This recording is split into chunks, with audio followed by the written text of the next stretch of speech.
എല്ലാവർക്കും മറ്റൊരു വീഡിയോയിലേക്ക് സ്വാഗതം. 10ാം ക്ലാസ്സിലെ ഫിസിക്സിലെ ആദ്യ ചാപ്റ്റർ നമ്മൾ സ്റ്റാർട്ട് ചെയ്തായിരുന്നു. പാഠത്തിന്റെ പേരെന്തായിരുന്നു? Effects of electrical. ആ ചാപ്റ്ററിന്റെ 2 വീഡിയോസ് ഇതിന് മുമ്പുണ്ട്. അത് കാണാത്തവരുണ്ടെങ്കിൽ ഡിസ്ക്രിപ്ഷൻ ബോക്സിൽ ലിങ്ക് ഉണ്ടാകും, കാണാൻ മറക്കണ്ട. ഇന്ന് 3ാമത്തെ പാഠം നമ്മൾ പഠിക്കാൻ പോകുന്ന കാര്യം എന്താണെന്ന് ചോദിച്ചു കഴിഞ്ഞാൽ, റെസിസ്റ്റേഴ്സ് നമുക്ക് എങ്ങനെയൊക്കെ ഒരു സർക്യൂട്ടിൽ കണക്ട് ചെയ്യാം. അത് പഠിക്കാൻ നമുക്കൊരു കാരണമുണ്ടായി. കാരണം നമ്മൾ കഴിഞ്ഞ ക്ലാസ്സിൽ ചെയ്ത വീഡിയോയിൽ ലാസ്റ്റ് നമ്മൾ ക്വസ്റ്റ്യൻ ചെയ്തു, ഓർമ്മയുണ്ടോ? ആ ചോദ്യത്തിലും ഒരു കണ്ടക്ടർ ഹീറ്റ് ജനറേറ്റ് ആകുന്ന എത്ര കണ്ടുപിടിക്കാനാണ് ചോദ്യം. 2 കണ്ടക്ടർ തന്നിട്ടുണ്ട്, ഒരു ഹീറ്റർ എയും ഹീറ്റർ ബിയും. അതിലുണ്ടാകുന്ന ഹീറ്റ് എത്ര ജനറേറ്റ് ആയി എന്ന് കണ്ടുപിടിക്കാൻ നമ്മുടെ ചോദ്യമായിരുന്നു. നമ്മൾ കണ്ടുപിടിച്ചപ്പോൾ നമുക്ക് മനസ്സിലായ ഒരു കാര്യം, റെസിസ്റ്റൻസ് കുറവുള്ള ഹീറ്ററിൽ കൂടുതൽ ഹീറ്റും റെസിസ്റ്റൻസ് കൂടുതൽ ഉള്ള ഹീറ്ററിൽ കുറവ് ഹീറ്റുമാണ് ജനറേറ്റ് ആയത്. പക്ഷെ നമ്മുടെ ജൂൾ നിയമം അങ്ങനെ അല്ലല്ലോ പറയുന്നത്. ഹീറ്റ് ഉണ്ടാകുന്നത് അവിടെ ഉണ്ടെന്ന റെസിസ്റ്റൻസും അനുപാതമായിരിക്കില്ല, അല്ലെങ്കിൽ ഒരേ റെസിസ്റ്റൻസ് കൂടിയാൽ ഹീറ്റ് കൂടും എന്നതല്ലേ ജൂൾ നിയമം.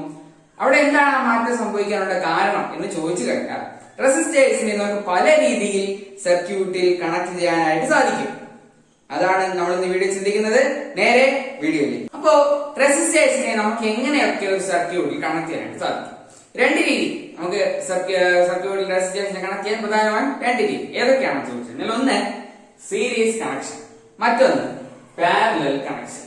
മലയാളത്തിൽ പറഞ്ഞു കഴിഞ്ഞാൽ ശ്രേണി രീതിയും സമാന്തര രീതിയും. ക്ലിയർ ആയില്ലേ? എന്താണ് ഈ ശ്രേണി രീതിയിലുള്ള കണക്ഷൻ എന്നും എന്താണ് സമാന്തര രീതിയിലുള്ള കണക്ഷൻ എന്നും നോക്കാം. റെസിസ്റ്റേഴ്സിന്റെ സർക്യൂട്ടിൽ ഒന്നിന് പുറകെ ഒന്നായി, അല്ലെങ്കിൽ ഇതുപോലെ ഈ ഒരു രീതിയിലാണ് നമ്മൾ റെസിസ്റ്റേഴ്സ് നമ്മൾ അറേഞ്ച് ചെയ്യുന്നതെങ്കിൽ അതിനെ വിളിക്കുന്ന പേരാണ് സീരീസ് കണക്ഷൻ, അല്ലെങ്കിൽ ശ്രേണി രീതി എന്ന് വിളിക്കും. ഓക്കെ, സമാന്തര രീതി നോക്കാം. ഇങ്ങനെ കണക്ട് ചെയ്യുന്ന രീതി വിളിക്കുന്ന പേരാണ് സമാന്തര രീതി. എന്ന് പറഞ്ഞു കഴിഞ്ഞാൽ ഒന്നിന്റെ മുകളിൽ അല്ലെങ്കിൽ അതിന് പാരലൽ ആയിരിക്കും നമ്മൾ കണക്ട് ചെയ്യുന്ന റെസിസ്റ്റേഴ്സ് തമ്മിൽ പാരലൽ ആയിരിക്കും, സമാന്തര രീതിയിലായിരിക്കും കണക്ട് ചെയ്തിരിക്കുന്നത്. ക്ലിയർ ആയില്ലേ? അപ്പോ ഈ 2 രീതിയിൽ നിങ്ങൾക്ക് മനസ്സിലായിരുന്നു. പിക്ചർ കണ്ടാൽ നമുക്ക് എന്ത് ചെയ്യണം, മനസ്സിലാക്കാനായിട്ട് പറ്റണം. എങ്കിലും നമുക്ക് താഴെയുള്ള ചോദ്യങ്ങളൊക്കെ ചെയ്യാനായിട്ട് പറ്റത്തുള്ളൂ. 2 കണ്ടാൽ മനസ്സിലാവുമല്ലോ. ഇനി അടുത്ത കാര്യം, സർക്യൂട്ട് നമ്മൾ എന്ത് കടത്തി വിടും? കറണ്ട് കടത്തി. കറണ്ട് എന്ന് പറഞ്ഞാൽ ഐ കടത്തി വിടുമ്പോൾ പ്രത്യേകം ശ്രദ്ധിക്കേണ്ട കാര്യം, ഒരു സീരീസ് കണക്ഷനിലൂടെ കറണ്ട് കടത്തി വിട്ട് കഴിഞ്ഞാൽ ഈ റെസിസ്റ്ററിലൂടെ പോയി കഴിഞ്ഞാലും ഈ റെസിസ്റ്ററിലൂടെ പോകുമ്പോഴും കറണ്ട് എപ്പോഴും ഐ തന്നെ ആയിരിക്കും. അഥവാ ഞാനിപ്പോൾ 5 ആമ്പിയർ കറണ്ട് കൂടെ കടത്തി വിടുന്നു എങ്കിൽ ഈ റെസിസ്റ്ററിലൂടെ കൂടെ 5 ആമ്പിയർ കടന്നു പോകും, ഈ റെസിസ്റ്ററിൽ കൂടെ 5 ആമ്പിയർ തന്നെ ഇങ്ങനെ കടന്നു പോകും. ഐയുടെ വാല്യൂവിനോട് ഒരിക്കലും മാറ്റം സംഭവിക്കത്തില്ല. എന്നാൽ അപ്പുറത്ത് അങ്ങനെയല്ല. കമ്പയർ ചെയ്ത് പഠിക്കുമ്പോൾ അല്പം കൂടെ ക്ലിയർ ആവുമെന്ന് തോന്നുന്നു. അതാണ് ഞാൻ അങ്ങനെ പറഞ്ഞ കാര്യം. കറണ്ട് നമ്മൾ ഐ എന്ന കറണ്ട് കടത്തി വിടുമ്പോ 2 കറണ്ട് ആയിട്ടുള്ള മാർക്കും. കാരണം മുകളിലുള്ള റെസിസ്റ്ററിന്റെ വാല്യൂ താഴെ റെസിസ്റ്ററിന്റെ വാല്യൂ അനുസരിച്ച്, അല്ലെങ്കിൽ അവിടുത്തെ പ്രതിരോധത്തെ അനുസരിച്ചായിരിക്കും അവിടുത്തെ കറണ്ട് തമ്മിൽ വേറെ പിരിഞ്ഞു പോകുന്നത്. അത് ഇവിടെ കണ്ടതുപോലെ തന്നെ ഐ വന്നു, I1ഉം I2 ആയിട്ട് മാറിയാണ് പോയത്. മുകളിൽ താഴെ ഒരേ റെസിസ്റ്റർ ആണെങ്കിൽ, ഒരേ പ്രതിരോധമുള്ള റെസിസ്റ്റേഴ്സ് ആണ് നമ്മൾ കണക്ട് ചെയ്തിരിക്കുന്നതെങ്കിൽ ഒരേ കറണ്ട് ആയിരിക്കും അവിടെ പോകുന്നത്.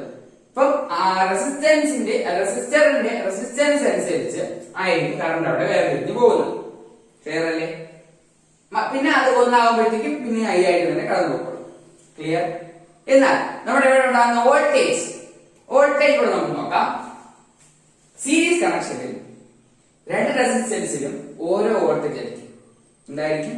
ഓരോ വോൾട്ടേജ് ആയിരിക്കും. അതിന് കാരണം മറ്റൊന്നുമല്ല. എന്താ കഴിഞ്ഞാൽ ഈ റെസിസ്റ്ററിൽ കൂടെ പോകുന്ന അവിടെ കറണ്ട് കടന്നു പോകുമ്പോൾ അവിടെ ഒരു വോൾട്ടേജ് ഉണ്ടാവും, ഇപ്പുറത്തെത്തുമ്പോൾ അവിടെ മറ്റൊരു വോൾട്ടേജ് ഉണ്ടാവും. ക്ലിയർ അല്ലേ?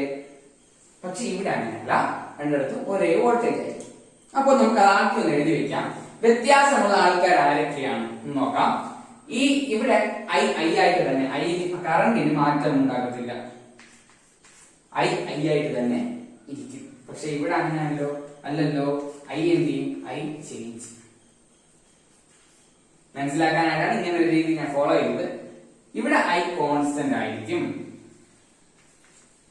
കോൺസ്റ്റന്റ് അറിയാമല്ലോ, മാറത്തില്ല. മലയാളം മീഡിയക്കാർ ശ്രദ്ധിക്കുക, ഐ ഇവിടെ ചേഞ്ച് ചെയ്തില്ല. അഥവാ കറണ്ട് ഇവിടെ മാറത്തില്ല, ഐ ആയിട്ട് തന്നെയാണ് പോകുന്നത്. ഇവിടെ ആണെങ്കിലും അങ്ങനെയല്ല, ഐ ചേഞ്ച് ആകും. I1ഉം I2 ആയിട്ട് ഇവിടെ പോകുന്നതായിട്ട് നമുക്ക് കാണാം. ക്ലിയർ അല്ലേ? റെസിസ്റ്റൻസ് നമ്മൾ പേര് കൊടുത്തിട്ടുണ്ട്, R1 R2. ഇവിടെ R1 R2. ക്ലിയർ അല്ലേ?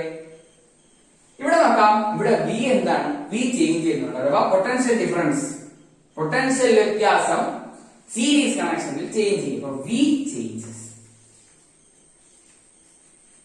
ക്ലിയർ അല്ലേ? ഇപ്പഴത്താണെങ്കിലോ വി കോൺസ്റ്റന്റ്. ഈ രണ്ട് ഭാഗവും പറഞ്ഞ് ഇത്രയും കാര്യങ്ങൾ ക്ലിയർ ആയോ? ക്ലിയർ ആയല്ലോ? എങ്കിൽ നമുക്ക് അടുത്ത ഭാഗത്തേക്ക് പോകാം. ഇനി നമുക്ക് നോക്കേണ്ടത് ഏതിനായിരിക്കും നല്ല റെസിസ്റ്റൻസ് നമുക്ക് കിട്ടുന്നത്. നമ്മൾ കൊടുത്തിരിക്കുന്ന റെസിസ്റ്ററിന്റെ അതേ അളവിലുള്ള പ്രതിരോധം കിട്ടുന്ന, അല്ലെങ്കിൽ ഏറ്റവും അധികം പ്രതിരോധം എവിടെ നിന്ന് കിട്ടും? ടോട്ടൽ എടുക്കുമ്പോൾ എഫിഷ്യന്റ് റെസിസ്റ്റൻസ് അഥവാ സമര പ്രതിരോധം ഇവിടുത്തതായിരിക്കുമോ അവിടുത്തതായിരിക്കുമോ കൂടുതൽ? ഇത് കണ്ടുപിടിക്കാൻ നമുക്ക് ഒരാളെ ആവശ്യമുണ്ട്. ആരാണ് അയാൾ? Ohm's law. എന്താണ് ഓംസ് ലോ പറയുന്നത്? V = IR. ഇത് മാത്രമല്ല, ഓംസ് ലോ വൈസ് നമുക്ക് മറ്റു രണ്ട് രീതികളിലൂടെ കണ്ടെത്താനായിട്ട് പറ്റും. അതെങ്ങനെയാണ്? നമുക്ക് മറ്റേ ട്രയാങ്കിൾ ലോ വെച്ചിട്ട് ട്രയാങ്കിൾ ഓർമ്മ വരാൻ വേണ്ടി ഇവിടെ വരയ്ക്കാം. ഈ ട്രയാങ്കിൾ ലോയിൽ മുകളിൽ ആര് വരും? ബി വരും. മറക്കണ്ട, IR. ബിക്ക് ഉത്തരം വേണമെങ്കിൽ IR. ബി കണ്ടുപിടിക്കാൻ IR വേണം. I കണ്ടുപിടിക്കണമെങ്കിൽ V/R എടുക്കണം. R കണ്ടുപിടിക്കാൻ V/I എടുക്കണം. ക്ലിയർ അല്ലേ? അപ്പൊ നമുക്ക് ഈ ഓംസ് ലോ V IR എന്ന് പറയുന്ന ഫോർമുല വെച്ചിട്ടാണ് നമ്മൾ ഇവിടെ ചെയ്യുന്നത്. ഇവിടെ നമ്മൾ അങ്ങനെ എടുക്കാനുള്ള കാരണം എന്താണെന്ന് ചോദിച്ചു കഴിഞ്ഞാൽ, ബി തന്നെ എടുക്കാൻ നമുക്ക് ആറാണ് കണ്ടെത്തേണ്ടത് അല്ലേ? ആറാണ് കണ്ടെത്തേണ്ടത്. പക്ഷെ നമ്മൾ ബി എടുക്കാനുള്ള കാര്യം എന്ന് ചോദിച്ചു കഴിഞ്ഞാൽ, ബിക്കാണ് ഇവിടെ ചേഞ്ച് ഉണ്ടാവുന്നത് അല്ലേ? കറണ്ടിന് ചേഞ്ച് ഉണ്ടാവും. റെസിസ്റ്റൻസ് രണ്ടിടത്തും ചേഞ്ച് ആവും. റെസിസ്റ്റൻസ് രണ്ടിടത്ത് രണ്ട് റെസിസ്റ്റർ ആണല്ലോ നമ്മൾ വെക്കുന്നത്. ഒരേ റെസിസ്റ്റർ ആണെങ്കിൽ രണ്ട് റെസിസ്റ്റർ വെക്കുന്നത് കൊണ്ട് തന്നെ റെസിസ്റ്റൻസ് നേരത്തെ ചേഞ്ച് ഉണ്ട്. അവനെ മാറ്റി കിട്ടാം. ഇവിടെ റെസിസ്റ്റൻസ് പോയിട്ട് ചേഞ്ച് ചെയ്യുന്ന ആളാരാണ്? വി ആണ്, വോൾട്ടേജ് ആണ്. അതുകൊണ്ട് നമുക്ക് ഇതിന് വേണ്ടി എടുക്കാം, VA എടുക്കാം. എന്നാൽ ഇവിടെ ചേഞ്ച് ചെയ്യുന്ന ആരാണ്? I ആണ്. അപ്പൊ ഇവിടെ നമുക്ക് എഫക്റ്റീവ് റെസിസ്റ്റൻസ് കണ്ടെത്താൻ നമുക്ക് ഏത് ഫോർമുല യൂസ് ചെയ്യാം? I എന്താണ്? V/R. ക്ലിയർ ആയോ? ഇനി നമുക്ക് ആ ഫോർമുല വെച്ച് എങ്ങനെയാണ് എഫക്റ്റീവ് റെസിസ്റ്റൻസ് സീരീസ് കണക്ഷനിലും പാരലൽ കണക്ഷനിലും കണ്ടെത്തുന്നത് നോക്കിയാലോ? അപ്പൊ ഞാൻ പറഞ്ഞതുപോലെ തന്നെ ഇവിടുത്തെ എഫക്റ്റീവ് റെസിസ്റ്റൻസ് കണ്ടെത്തണം, ഇവിടുത്തെ എഫക്റ്റീവ് റെസിസ്റ്റൻസ് കണ്ടെത്തണം. ആദ്യം നമുക്ക് സീരീസ് കണക്ഷന്റെ എഫക്റ്റീവ് റെസിസ്റ്റൻസ് കണ്ടെത്താം. അതിനാണ് ഞാൻ പറഞ്ഞു നമുക്ക് V ആണ് ആവശ്യം, നമ്മള് വോൾട്ടേജ്. അപ്പൊ ഇവിടെ രണ്ട് വോൾട്ടേജ് ഉണ്ട് അല്ലേ? V നമുക്ക് കണ്ടെത്തണമെങ്കിൽ ഈ രണ്ടും കൂടെ കൂട്ടിയാൽ പോരെ? ഒരു സർക്യൂട്ടിൽ വരുന്ന ആളല്ലേ? അപ്പൊ V1 + V2 ചെയ്ത് കഴിഞ്ഞാൽ ഇവിടുത്തെ ടോട്ടൽ വോൾട്ടേജ് നമുക്ക് കിട്ടും. പൊട്ടൻഷ്യൽ വ്യത്യാസം കിട്ടി. എങ്കിൽ ഇനി നമുക്ക് V യുടെ വാല്യൂ സബ്സ്റ്റിറ്റ്യൂട്ട് ചെയ്യാം. V = IR അല്ലേ? ഇവിടെ R വ്യത്യാസം ഉണ്ട് അല്ലേ? അപ്പൊ നമുക്ക് V യുടെ വാല്യൂ എന്തായാലും IR എന്ന് തന്നെ കൊടുക്കാം. V1 ഉം V2 നും നമുക്ക് സെപ്പറേറ്റ് വാല്യൂ കൊടുക്കണം. അപ്പൊ നമുക്ക് നോക്കാം. V1 ഇവിടത്തെ ആൾക്കാർ V1 ന്റെ എടുക്കുമ്പോൾ ആരൊക്കെയാണ് വരുന്നത്? I ഉം R1 ഉം അല്ലേ? ഇവിടെ V ക്ക് IR ആണ് ഫോർമുല എങ്കിൽ V1 ന്റെ എടുക്കുമ്പോൾ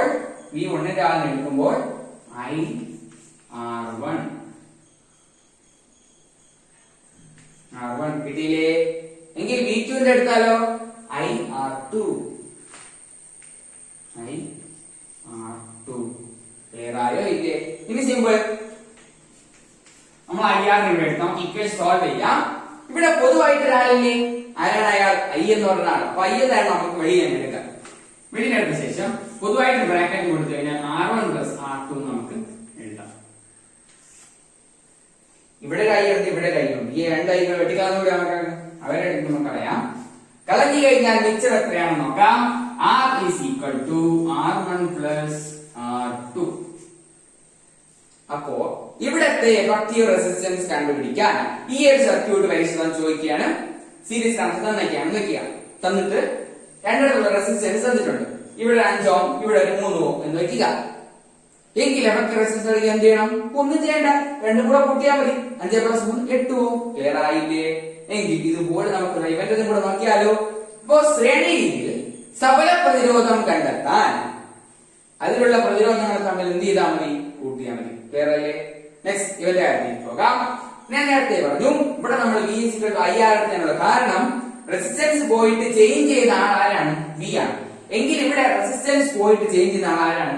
I ആണ്. അപ്പൊ I നമുക്കറിയാം V/R ആണ്. ഓംസ് ലോ അനുസരിച്ച് I V/R. V/R എങ്കിൽ I V/R എന്നറിയാം. നമ്മൾ കണ്ടുപിടിക്കേണ്ടത് ഇവിടെ I രണ്ടിടത്തുള്ള കറണ്ട് കൂട്ടുന്നു. അപ്പൊ എന്ത് ചെയ്യണം? രണ്ടും കൂടെ കൂട്ടിയാൽ പോലെ I1 + I2 അല്ലേ? ഇവിടുത്തെ പോലെ തന്നെയാണ് ഫോർമാറ്റ്, വേറെ ഒന്നുമില്ല. അപ്പൊ I നമുക്കറിയാം V by R is equal to I is equal to നമുക്കറിയാം V by I 1 ന്റെ സ്ഥാനത്ത് ഇവിടെ I വന്നപ്പോ V by R വന്നെങ്കിൽ ഇവിടെ ചേഞ്ച് ചെയ്യുന്ന ആൾ ആരാണ്?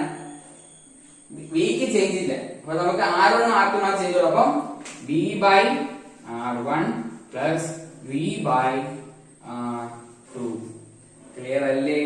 ഇവിടെയും പൊതുവായിട്ട് നമുക്ക് ഒരാളെ കാണാൻ പറ്റും V എല്ലായിടത്തും V എടുക്കണം അല്ലേ? ഈ എല്ലാ V നമുക്ക് വെട്ടിക്കളഞ്ഞു പോയി. വെട്ടിക്കളയുമ്പോൾ നമുക്ക് വെച്ച് എന്ത് കിട്ടും?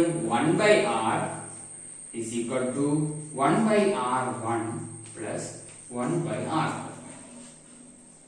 ക്ലിയർ അല്ലേ സംഭവം? അപ്പോ നമുക്കിവിടെ രണ്ടിടത്തും കാണാൻ കഴിഞ്ഞ കാര്യം ഇത്രേ ഉള്ളൂ. എന്താണ് നമുക്ക് കാണാൻ പറ്റിയത്? എഫക്റ്റീവ് റെസിസ്റ്റൻസ് നമ്മൾ പാരലൽ കണ്ടുപിടിക്കാൻ, പാരലൽ കണക്ഷന്റെ എഫക്റ്റീവ് റെസിസ്റ്റൻസ് സവല പ്രതിരോധം കണ്ടുപിടിക്കാൻ നമ്മൾ എന്ത് ചെയ്യണം? എഫക്റ്റീവ് റെസിസ്റ്റൻസ് കണ്ടുപിടിക്കാൻ തന്നിരിക്കുന്ന പ്രതിരോധങ്ങളുടെ റെസിപ്രോക്കൽ അഥവാ ഇപ്പൊ നമുക്ക് 3 ഓം ആണ് തന്നിരിക്കുന്നെങ്കിൽ റെസിപ്രോക്കൽ എടുത്താൽ 1/3. ഇപ്പം തന്നിട്ടുള്ളതിന്റെ റെസിപ്രോക്കൽ എടുത്ത് കൂട്ടിക്കഴിഞ്ഞാൽ നമുക്ക് എന്ത് കിട്ടും? പാരലൽ കണക്ഷന്റെ സഫല പ്രതിരോധം അഥവാ എഫക്റ്റീവ് റെസിസ്റ്റൻസ് കിട്ടും. ശ്രദ്ധിച്ചാൽ അറിയാം ആർക്കാണ് അധികം റെസിസ്റ്റൻസ് ഇവിടെ കിട്ടുന്നത്. അതായത് നമ്മൾ കൊടുക്കുന്ന അത്രയും റെസിസ്റ്റൻസ് അതുപോലെ കൂടുതൽ റെസിസ്റ്റൻസ് കിട്ടുന്നത് എവിടെയാണ്? കണ്ടാൽ തന്നെ അറിയാം ഇവിടെയാണ് കൂടുതൽ റെസിസ്റ്റൻസ് കിട്ടുന്നത്. എക്സാമ്പിൾ ആയിട്ട് നമുക്ക് ഒന്ന് രണ്ട് ചോദ്യങ്ങൾ ചെയ്ത് നോക്കാം. അപ്പൊ ക്ലിയർ ആയിക്കോളും. ശ്രദ്ധിക്കുക ഒരു കാര്യം, ഇവിടെ ആരാണ് മാറ്റമുള്ളത്? V വോൾട്ടേജിന് വ്യത്യാസമുണ്ട്, Iക്ക് മാറ്റമില്ല. അപ്പുറത്ത് ആർക്കാണ് വ്യത്യാസം? Iക്ക് ചേഞ്ച് ഉണ്ട്, Vക്ക് ചേഞ്ച് ഇല്ല. അത്രയും ക്ലിയർ അല്ലേ? സഫല പ്രതിരോധം ആർക്കാണ് കൂടുതൽ? Series connection. ആർക്കാണ് കുറവ്? Parallel connection. ഇത്രയും ക്ലിയർ അല്ലേ? ഇപ്പൊ റെസിസ്റ്റേഴ്സിനെ രണ്ട് രീതിയിൽ കണക്ട് ചെയ്യാം, സീരീസ് കണക്ഷനും പാരലൽ കണക്ഷനും. സീരീസ് കണക്ഷനെ സംബന്ധിച്ച് നമുക്ക് ഒരു ചോദ്യം ചെയ്ത് നോക്കാം. അത് കാണാലോ, ഒരു സർക്യൂട്ട് കംപ്ലീറ്റ് ആയിട്ടില്ല, ജസ്റ്റ് നമുക്കൊന്ന് മനസ്സിലാവാൻ വേണ്ടി വരച്ചതേ ഉള്ളൂ. രണ്ട് റെസിസ്റ്റേഴ്സ് സീരീസ് ആയിട്ട് കണക്ട് ചെയ്തിരിക്കുന്നത്. പരീക്ഷയ്ക്ക് ചോദ്യം വരുമ്പോൾ നമുക്ക് മനസ്സിലാവണം. ഇനി ചിലപ്പോൾ ചിത്രത്തിലായിരിക്കും തന്നിരിക്കുന്നത് എങ്കിൽ നമുക്ക് മനസ്സിലാവണം സീരീസ് കണക്ഷൻ ആണെന്ന്. സീരീസ് കണക്ഷൻ നമുക്ക് തന്നിട്ടുള്ളത് ഇത്രയാണ്. രണ്ട് റെസിസ്റ്റേഴ്സിൽ റെസിസ്റ്റേഴ്സിലെയും റെസിസ്റ്റൻസ് തന്നിട്ടുണ്ട്. എത്രയൊക്കെയാണ്? 4 ഓം 2 ഓം. ഇനി വോൾട്ടേജ് തന്നിട്ടുണ്ട് 6 വോൾട്ട് ആണ്. ക്ലിയർ ആയില്ലേ? ഇങ്ങനെ ചോദിക്കുന്ന മറ്റേ ചോദ്യം I കണ്ടുപിടിക്കാം. അപ്പൊ നമുക്ക് കണ്ടുപിടിക്കേണ്ട ആൾ ആരാണ്? I കണ്ടുപിടിക്കണം. I വേണമെങ്കിൽ നമുക്ക് ഇവിടുത്തെ എഫക്റ്റീവ് റെസിസ്റ്റൻസ് അല്ലെങ്കിൽ സഫല പ്രതിരോധം കണ്ടെത്തണം. സഫല പ്രതിരോധം കണ്ടെത്താൻ സീരീസ് കണക്ഷനിൽ ചെയ്യേണ്ട ഫോർമുല എന്ന് പറഞ്ഞു കഴിഞ്ഞാൽ R is equal to R1 plus R2.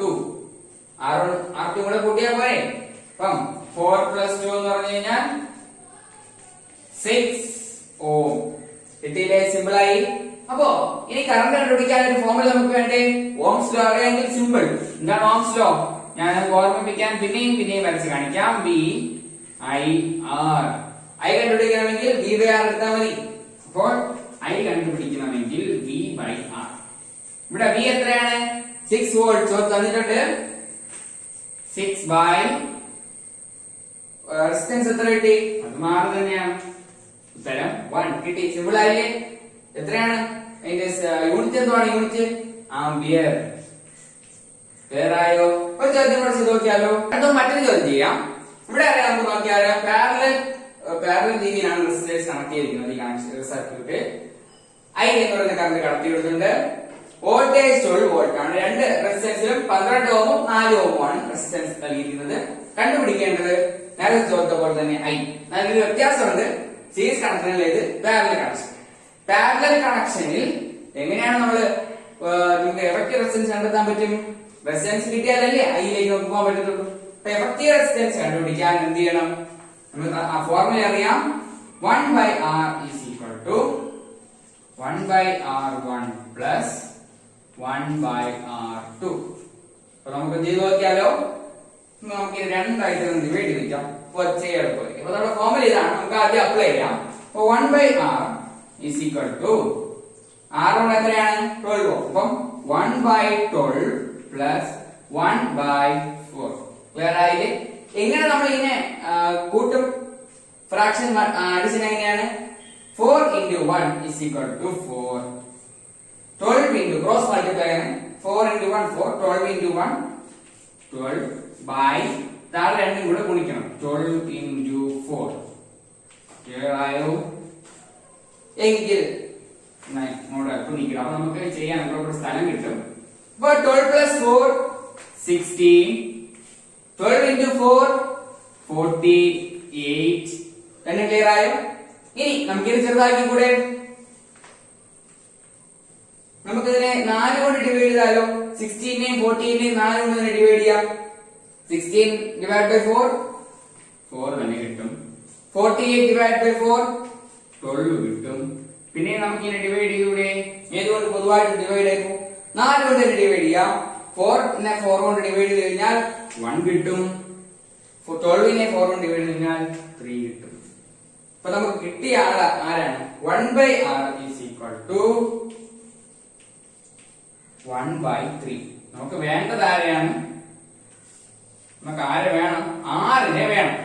എങ്കിൽ 2 തിരിച്ചിട്ടാ പോയി. അപ്പൊ 6നെ മുകളിൽ കൊണ്ടുപോയി 3 എനിക്ക് മുകളിൽ കൊണ്ടുവരാം. 3 ഓം എന്ന് കിട്ടി. നമ്മൾ ഉത്തരത്തിൽ എത്തിയിട്ടില്ല, പാതി ആയതേ ഉള്ളൂ. ഇനി നമുക്ക് ആരെ കണ്ടെത്തണം? ഐ കണ്ടെത്തണം. ഐ കണ്ടെത്താൻ ഓംസ് അനുസരിച്ച് I is equal to V/R. എത്രയാണ് V? തന്നിട്ടുണ്ട് 12 വോൾട്ട്. കൊടുത്താലോ? I is equal to 12/R എത്രയാണ്? 3 ഓം.